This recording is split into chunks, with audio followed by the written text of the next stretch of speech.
Early in the COVID pandemic, a third of American adults believed the virus was no more dangerous than the seasonal flu, despite widespread medical announcements to the contrary. In 2015, Republicans broadly supported free trade.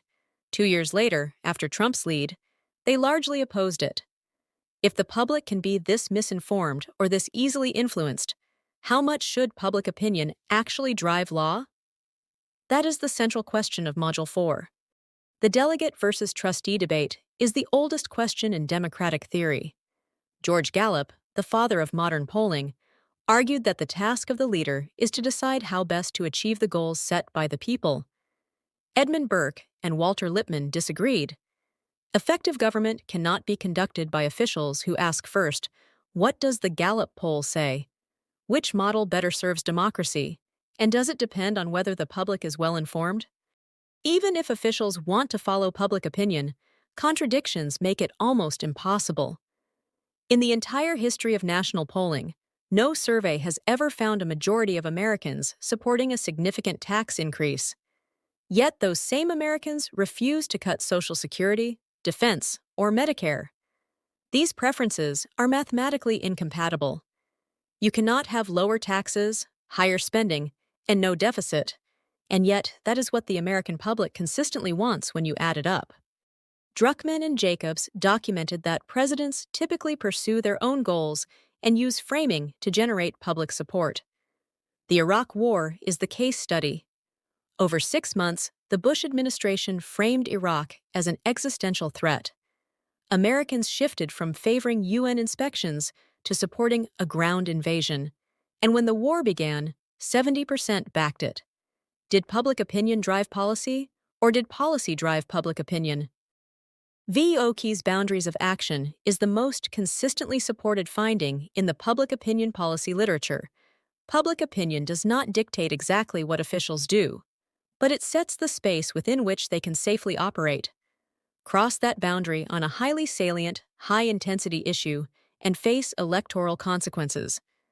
FDR understood this when he designed Social Security. "No damn politician can ever scrap my Social Security program." George W. Bush proved him right in 2005 when senior citizen opposition killed his privatization proposal without a vote. A third rail issue is a policy so deeply held by a large, mobilized constituency that threatening it means near certain electoral destruction, named for the electrified third rail of a subway track. Social Security is the original. FDR engineered it deliberately. The payroll tax makes workers feel they earned their benefits, and they will fight to protect them. Bush proved it in 2005 when senior citizen opposition killed his privatization proposal without a vote. Gun rights are a Republican third rail. Even modest restrictions trigger fierce primary opposition. Medicare, union rights, and abortion access are Democratic third rails. Veterans' benefits belong to both parties. Neither can safely vote to cut them. The result is a federal budget shaped as much by what politicians cannot touch as by what they choose to fund. Mandatory spending on protected programs grows but never shrinks, and politicians of every ideology learn to speak in strategic vagueness about the programs they know they can never restructure. Career politicians monitor constituent opinion constantly, and they run scared.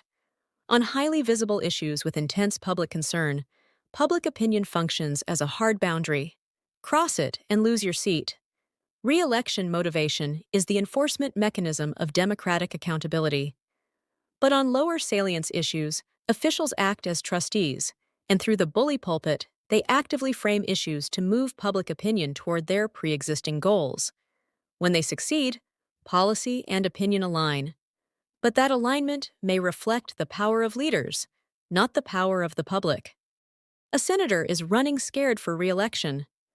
At what point does public opinion force their hand, and at what point do they lead it? Keep that question in mind as you work through Module 4. Public opinion is not self-executing.